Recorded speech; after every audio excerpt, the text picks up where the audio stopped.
Hey guys, Tim here, Big Dog Forge. Welcome back. Part 2 of the wrought iron collaboration with Christ-Centered Ironworks, building a splint lamp.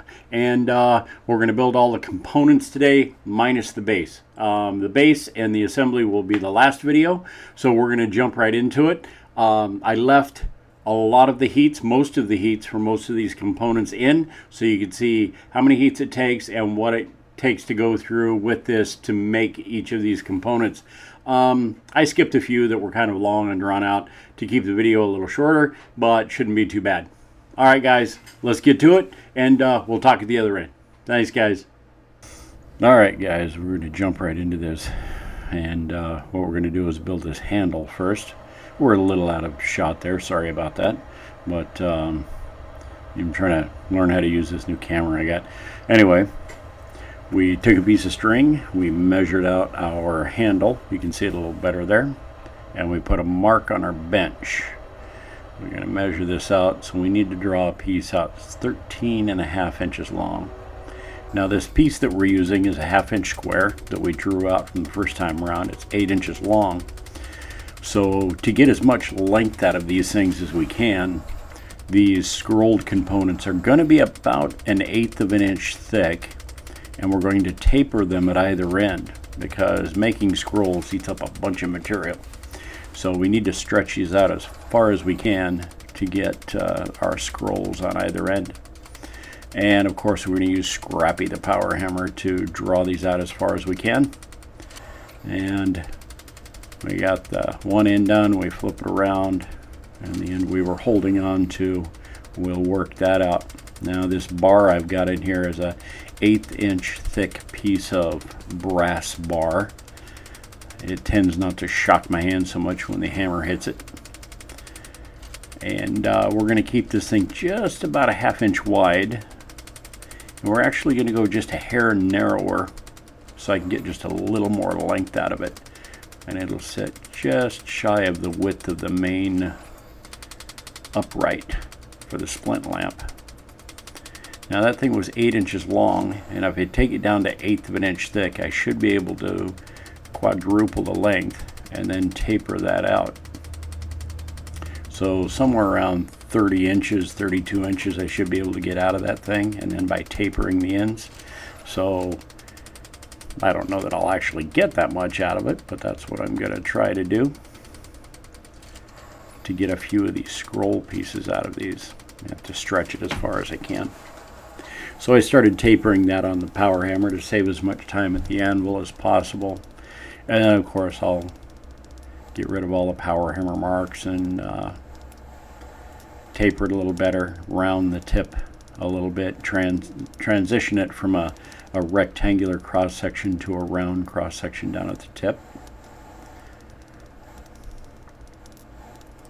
And these pieces are they're pretty fine, so when it comes to scrolling some of this stuff, I'm going to use this small pair of needle nose pliers. I don't have a set of scrolling tongs really small enough to do this, and some of this stuff I can just hammer out. It's pretty good, but I don't want to take a chance of hitting it too much and snapping off the end of a scroll or making more cracks in it. So it's going to be a little bit of a split between the scrolling needle nose pliers and the hammer. Alright, we're going to check it against our drawing, and you're going to notice that some of these aren't exactly the way the drawing looks. They look, when you start building scrolls, sometimes they look a little bit better in real life if you alter them, and I just like that rounded at the top more than that oval shape. Alright, so we cut this off so we can start drawing out the bottom scroll on this handle. You're going to notice that this camera goes out of focus in a few areas too, and unfortunately while I was filming I didn't catch that, but it'll get better. Just be patient with me. Alright, so you can see that white chalk mark on the anvil. That's giving me a distance to go to for that bottom scroll. Again, I went ahead and took a piece of string and measured out for the length I needed, so I knew how far to draw that out. And then we'll just start rolling it up.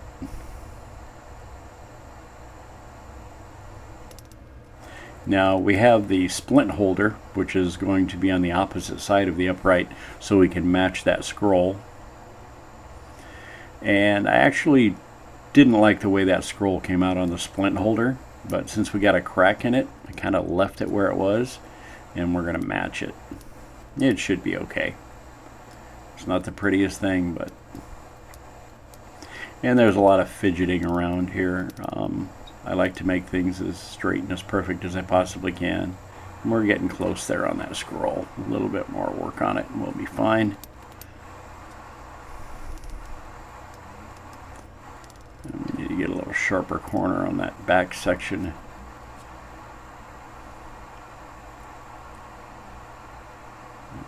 Get a little better. A lot of fidgeting with these little parts. They're so close together, you need to have a nice flow. And they need to look pretty similar. If there's too much of a difference in them, it's obvious, and you don't want that.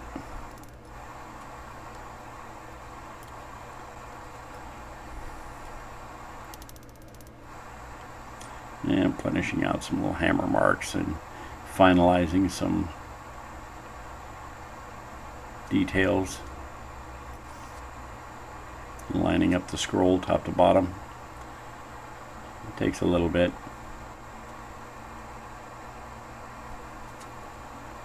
Alright, we're getting pretty close there.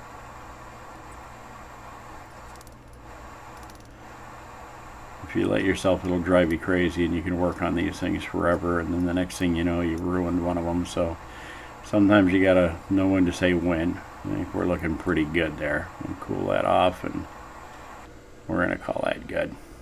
Alright. Now, the part we cut off of that we stretched out, we are going to even it out, taper the ends a little bit, cut it in half, and do the best we can to get something that looks like the two scrolls in the picture. And the material is a little bit short, so I think the scrolls are going to be just a hair smaller, but I think we can make them look okay.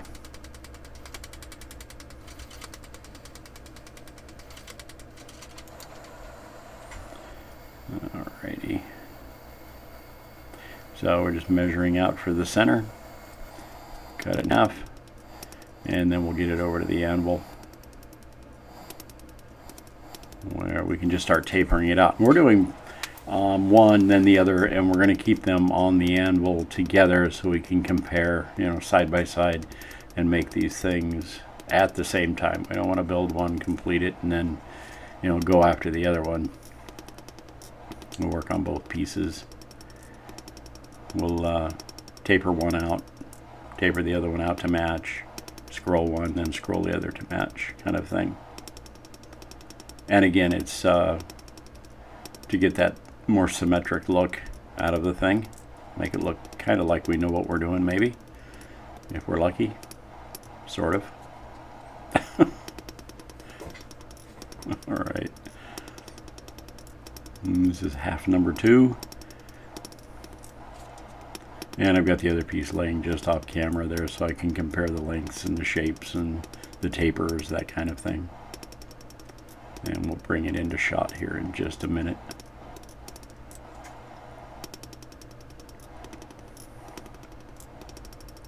It's quite a few little heats, and this is why I was worried about it. There's a lot of scale loss in this, but I think I'm going to have enough by bringing these pieces down to 1/8 inch thick and tapering the ends like this. It's given me the ability to create the pieces and still have some left over. Alright, that's where we're going to make our bend after we put our scroll in the end of this thing. Now we're going to do most of this scroll work with a hammer on both of these. I have a little better luck if I'm using just a hammer. You know best what you've learned first, I think, and more comfortable with that. And I always use a little pair of pliers here and there to straighten things out, but I'm just more comfortable with a hammer.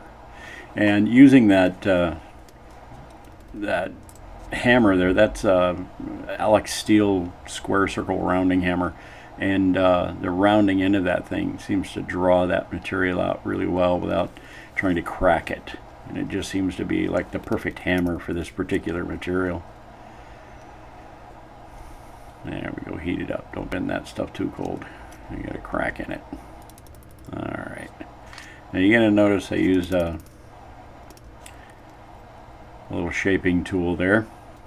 Little top fuller to get that back bend. And on the second one, I grabbed the wrong tool. It worked, but I left a funny mark in the back of it. You'll see it here in a second.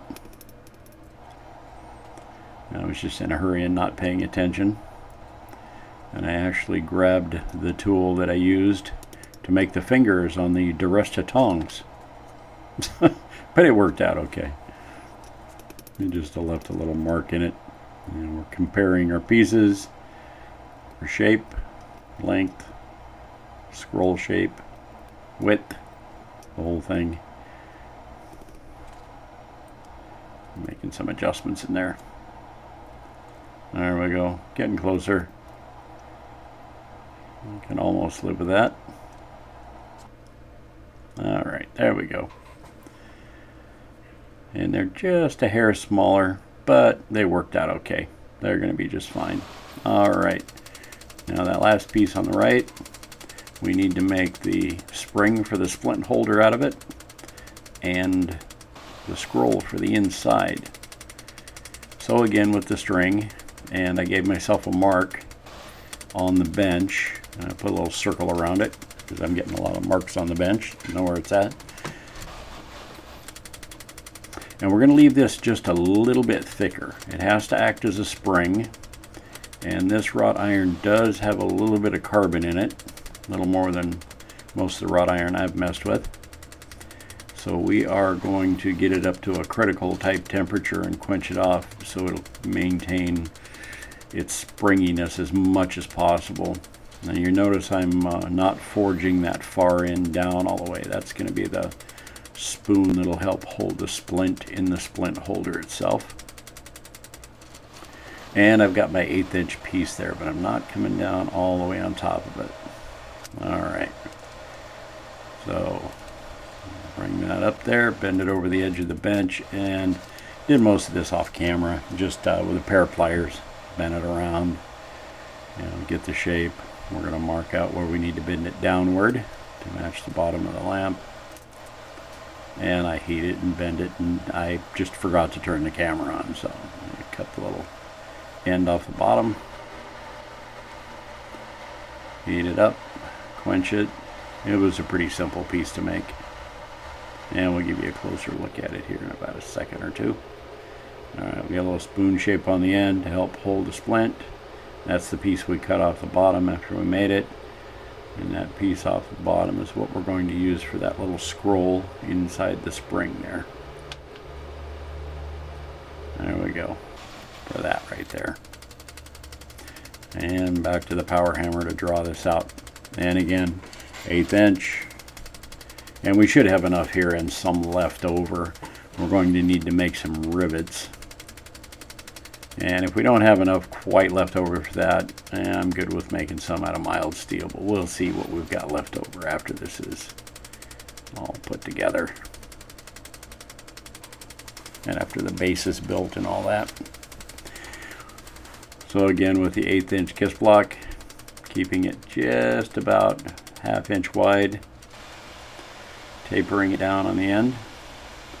And I didn't go through the whole anvil tapering thing. You've seen probably enough of that. But I'll show you the shaping of this thing.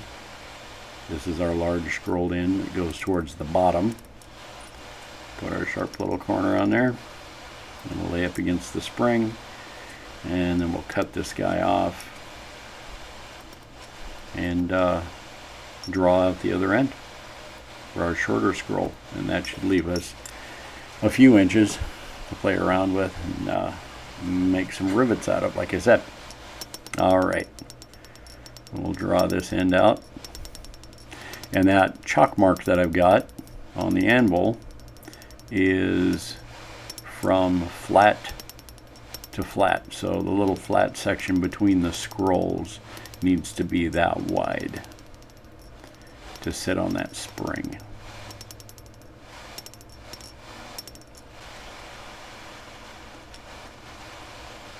And we'll scroll this guy up.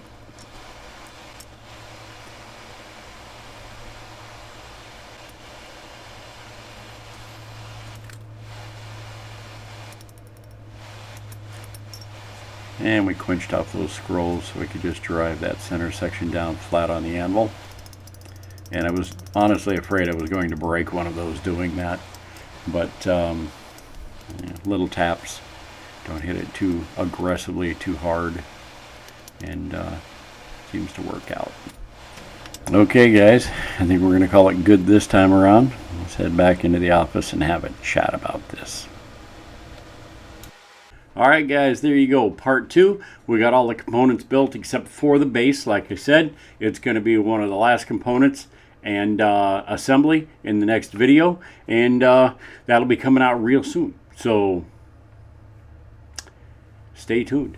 Alright guys, I'm going to let you go. I wanted to thank everyone who's been watching the videos and tuning in. It's really awesome. Thanks for sticking with me through this little series. I hope you're enjoying it. And I know I am.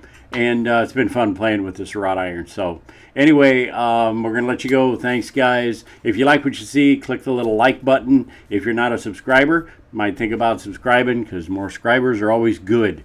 We're getting close to that 25,000 subscriber mark and like to get there and have you as one. All right. So leave a comment and share the videos because sharing is good. All right, guys. Thanks again for stopping by Big Dog Forge. We'll talk to you later. Catch you on the next video. And take care. Be safe. Bye-bye now.